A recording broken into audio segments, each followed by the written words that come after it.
Any surprises for you so far? You know, the surprise, what I was surprised the most about was a good surprise. It was a tour that I had of the Damon Center, Damon campus. I'm a Rochester resident of 30 years. I knew the campus existed. I had been there once or twice, but now having taken an official tour, so to speak, the incredible work, the outreach, the remediation that's being performed for so many students who want to have an education, a higher education, and the programs that we offer, committed with the outstanding faculty and the passion that they have for their mission, was a surprise. Not that they have passion for their mission, but the quality of the work that's being done at the Damon campus. My office is across the street in Brighton, so I see MCC, Brighton campus, on a very regular basis, but that was a wonderful surprise for me, and to engage the faculty and students was just terrific. You said that you wanted to address this up front right away. What do you think the fallout has been, if that's the right word, about this all this talk about political influence and that kind of stuff? Well, I think that this has been it's been a huge political issue. That's not a surprise. It's been in the newspaper with regularity and the media. The fallout, I think MCC is very capable of overcoming this fallout in a very short time, with having a president demonstrating his commitment to students, faculty, and staff, and have a healing process. And it's going to take a sincere effort, but very easily accomplished. This is a wonderful first-class institution, and something like that could be overcome with the right choice. Do you think you've unfairly been pulled under the umbrella of politics?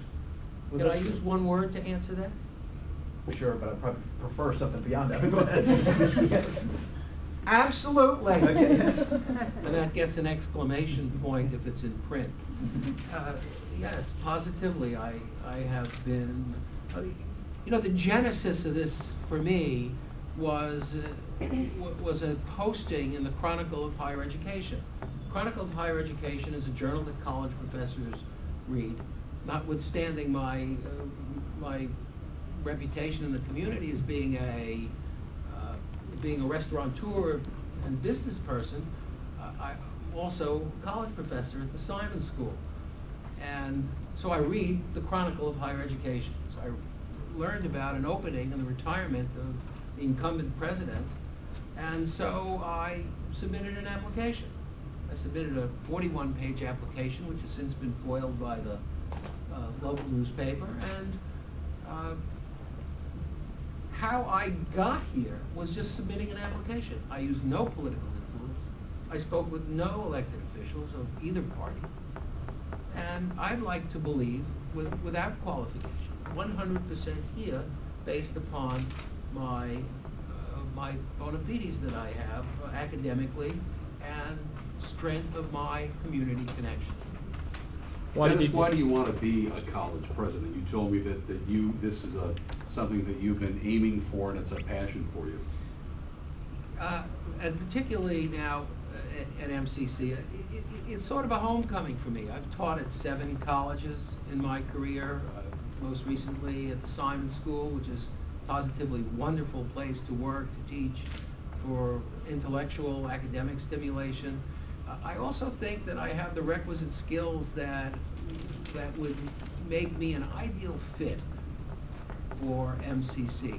Talk about the multiplicity of skills that are required to run a college today.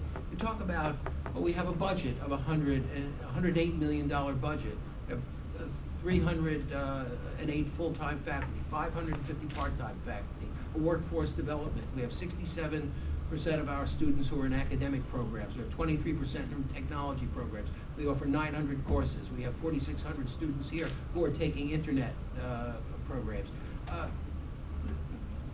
There is a philanthropic component to this, there's a fundraising component, there's resource development.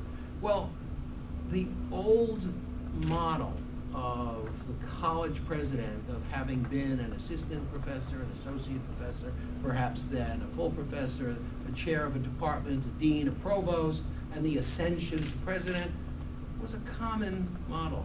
The Journal of Higher Education, as few as 3 weeks ago, has a front page story that more and more college presidents are coming from other disciplines because of the difficulty and the complexity of running an institution as complex as MCC. You know what, there's a lot of historical basis for this. Dwight Eisenhower ran Columbia University, Woodrow Wilson ran Princeton. This isn't exactly groundbreaking that someone coming from business with a background in law, with a background in education, I think that I have the requisite skills and a confluence of disciplines to bring this all together. Dennis? Yes. In terms of the complexity, some people have said that this is a much more complex and obviously larger institution than FLCC. What pieces of it do you see as potentially more complex, and how would you go about addressing that? It is more complex than FLCC. For those of you, I'm sure you all know, I was the selected, was offered a contract at FLCC, and things didn't work out in the end. But this is a far more complex institution. Their budget was, this budget is 4 times the size, faculty 5 times the size. That alone is certainly adds to the complexity. The fundraising component here, what I call the external fundraising component, is much bigger here. The MCC Foundation, which has done a fantastic job, has raised, currently has a $14 million asset base, and which is nothing near what FLCC had. In fact, I was using MCC as my model for how I would have grown FLCC had that come to fruition, because there are so many things here that are being done right and properly, and under Tom Flynn's direction. But there are so many things that are being done right and it's worth modeling. It's the real challenge is getting us to the next level here.